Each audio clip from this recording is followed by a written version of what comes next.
Bank किस तरीके से कमाई कर रहे हैं, और कमाई कर रहे हैं आपके ऊपर पेनल्टी लगाकर। दरअसल प्राइवेट बैंकों ने FY26 में सिर्फ एक साल के अंदर ग्राहकों से मिनिमम बैलेंस नहीं रखने पर करीब करीब 4,949 करोड़ रुपए यानी कि 5,000 करोड़ रुपए के आसपास की पेनल्टी वसूली है।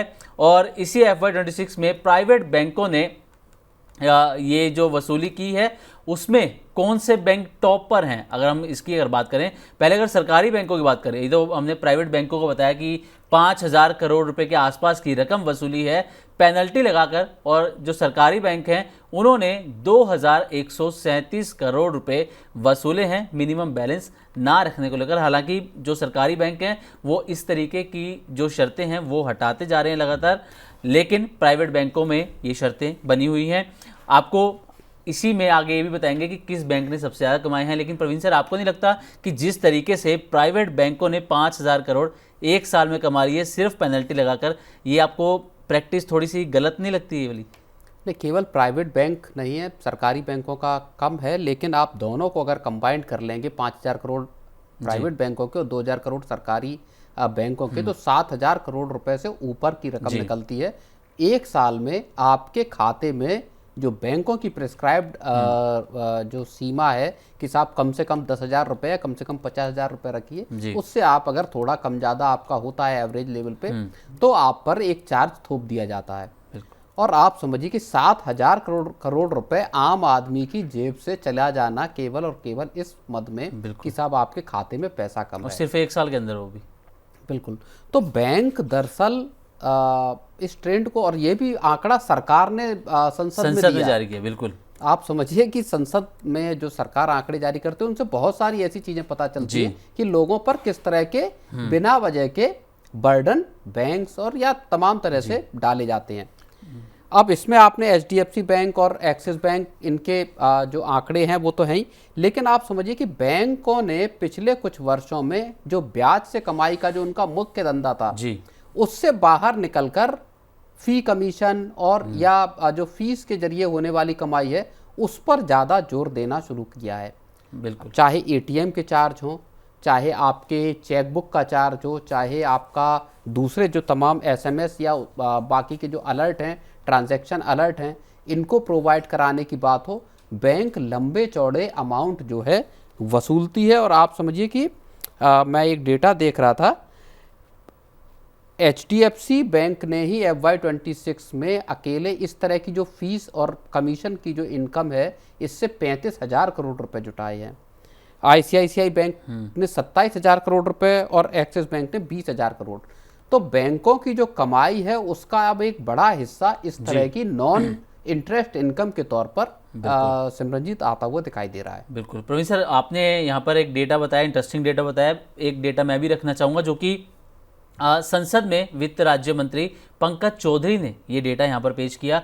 ये पेनल्टी से जुड़ा हुआ डेटा ही था जो कि आपने मिनिमम बैलेंस नहीं रखा उसकी एवज में ये वसूला गया। सबसे ज़्यादा कमाई हुई HDFC बैंक की। FY26 में इन्होंने कमाए 1,798 करोड़ रुपए यानी कि 1,800 करोड़ रुपए के आसपास की रकम। दूसरे नंबर पर एक्सिस बैंक है जिसने 1,000 करोड़ रुपए से ज़्यादा वसूले हैं एक साल के अंदर। और इन दोनों को ही मिला के अगर देखें सिर्फ HDFC और एक्सिस बैंक को, तो करीब करीब 3,000 करोड़ तो इन दोनों बैंकों ने ही मिलकर कमाए हैं। और तीसरे नंबर पर ICICI बैंक का नाम आता है, प्राइवेट सेक्टर का बैंक है। तो प्रवीण सर, आपको नहीं लगता कि RBI को भी कुछ ऐसे रूल्स बनाने चाहिए? क्योंकि अभी अगर हम देखें तो हर एक बैंक के अंदर मिनिमम बैलेंस रखने की जो शर्त है वो अलग अलग है, लिमिट भी अलग है, किसी में 10,000, किसी में 5,000, किसी में 20,000। तो क्या आपको नहीं लगता कि RBI को एक समान रूल बनाने चाहिए? नहीं, RBI देखिए, बैंक जो भी चार्ज लेते हैं उसके लिए सारी गाइडलाइंस और रेगुलेशंस RBI तय करता है जी। कौन कितना पैसा लेगा और उनके कितना मिनिमम बैलेंस पर पैसा लेगा ये बैंकों के ऊपर निर्भर रहता है। कुछ आज़ादी बैंकों को इस काम में दी गई है, लेकिन रिजर्व बैंक के रेगुलेशंस रहते हैं। लेकिन मोटी बात सिमरनजीत ये है कि बैंक धीरे धीरे अपना जो कामकाज है उसको इंटरेस्ट से हटाकर, जैसे वेल्थ मैनेजमेंट हो गया उसका काम हो गया, आपका इंश्योरेंस बेचना हो गया, इस तरह के दूसरे प्रोडक्ट्स बेचना हो गया, या आपके अलग अलग तरह के ये जो चार्जेस हैं इनको वसूलना हो गया। बैंक कमाई को अब डाइवर्सिफाई करने की कोशिश कर रहे हैं, और ब्याज में अगर आप देखेंगे जो बैंकों की इंटरेस्ट इनकम है उसमें भी दरअसल बड़ा मामला पेचीदा हुआ है, क्योंकि बैंकों की जो डिपॉजिट ग्रोथ है वो उस हिसाब से बढ़ी नहीं है, क्रेडिट ग्रोथ लगातार बैंकों की बढ़ रही है। दूसरी चीज़, डिपॉजिट पर बैंकों को ज़्यादा ब्याज देना पड़ रहा है। जो आपका लोन और डिपॉजिट के बीच का जो स्प्रेड है, या जैसे डिफरेंस कहिए दोनों के इंटरेस्ट रेट के बीच में, उसमें लगातार कमी आती हुई दिखाई दी है। तो बैंकों के जो नेट इंटरेस्ट मार्जिन है वो कम हो रहे हैं इस वजह से, क्योंकि डिपॉजिट आपको मोबिलाइज करना पड़ रहा है क्रेडिट डिमांड को फुलफिल करने के लिए, अदरवाइज आपको मार्केट से पैसा उठाना पड़ेगा। तो बैंकों के लिए थोड़ी सी मुश्किल इंटरेस्ट इनकम के मोर्चे पर जरूर आई है, और इसीलिए बैंक कोशिश ज़्यादा इस बात की कर रहे हैं कि चाहे वेल्थ मैनेजमेंट सर्विसेज देकर या आपके जो दूसरे इस तरह के कस्टमर पर बेसिकली बोझ डालकर वहाँ से पैसा निकाला जाए। ओके, चलिए, तो अगर आपका भी किसी बैंक में अकाउंट है, स्पेशली अगर प्राइवेट सेक्टर के किसी बैंक में अकाउंट है, तो आप कोशिश करें कि उसमें जो मिनिमम बैलेंस रखने की शर्त है उसको पूरा ज़रूर करें, ताकि आपको इस तरीके की पेनल्टी ना भरनी पड़े।